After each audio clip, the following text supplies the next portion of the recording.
First of all thank you sir ఈ opportunity ఇచ్చినందుకు EC media నుంచి. నేను ఫస్ట్లో హైదరాబాద్ వచ్చినప్పుడు ఏదో ఒక మూవీలో చిన్న లేకుంటే జబర్దస్త్ లాంటి వాటిలో యాడ్ చేయాలని వచ్చాను సార్ మామూలుగా.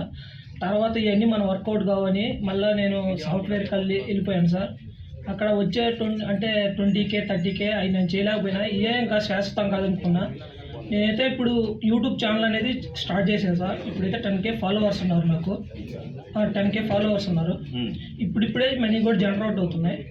అయితే నాకేంటంటే నేను మూవీస్లో లేకపోతే మంచి ఒక ఆర్టిస్ట్గా సర్వే కావాలనుకున్నా, కానీ నాకు ఆపర్చునిటీస్ లేక నేను ఇప్పుడైతే యూట్యూబ్ ఛానల్ స్టార్ట్ చేసుకొని ఇలా మాట్లాడటం జరుగుతుంది. ఈ ఈసీ మీడియా నుంచి నేను ఏదో ఒకటి చిన్న క్యారెక్టర్ చేయాలని నా కోరిక సార్.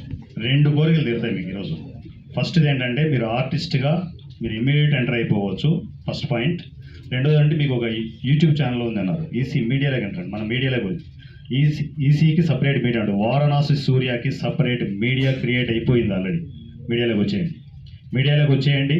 మీకు ఎర్నింగ్ నాకు తెలిసి యూట్యూబ్ ఛానల్స్ మీద పెద్దగా ఉండదు. ఇక్కడ లైవ్లో డైరెక్ట్గా సంపాదించుకోండి. మీరు ఎన్ని క్వశ్చన్లు అడుగుతారు, క్వశ్చన్లు ప్రిపేర్ అయ్యారండి. ఈరోజు 5 క్వశ్చన్ల 10 క్వశ్చన్ల 20 క్వశ్చన్ల 50 క్వశ్చన్ల 50 క్వశ్చన్లు అడిగితే 5,000 రూపాయలు నీ అకౌంట్కి ఆన్ స్పాట్ పడుతుంది. బిఫోర్ క్వశ్చన్ అడిగే ముందే ఓకే సార్, దాంట్లోకి ఎంటర్ అవ్వండి. మీరు ఫైనాన్షియల్గా స్ట్రాంగ్గా ఉండండి. ఈసీని సపోర్ట్ చేయండి, చిన్న సినిమాని సపోర్ట్ చేయండి. Compulsory sir. హ్యాపీనా? Happy sir.